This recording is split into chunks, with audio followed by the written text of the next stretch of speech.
Welcome to Luca is a Billionaire, where the only thing I invest in is your answers. You start by confirming port types and having the right cable or adapter.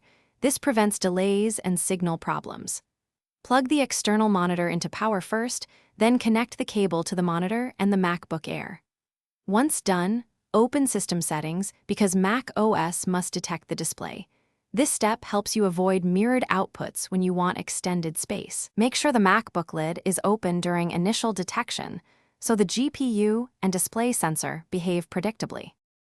You now configure arrangement and resolution to make multiple screens work as one workspace. In System Settings, select Displays and click Arrange.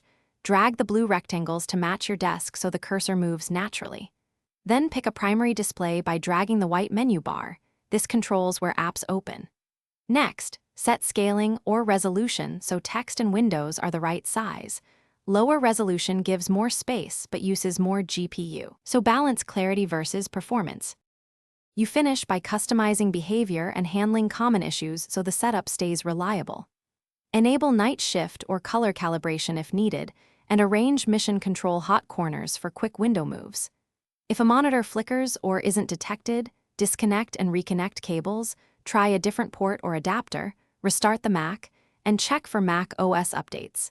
This sequence clears handshake and driver issues. For more than one external display on older MacBook Air models, use a powered dock. Thanks for watching and please subscribe. It's the best investment you'll ever make.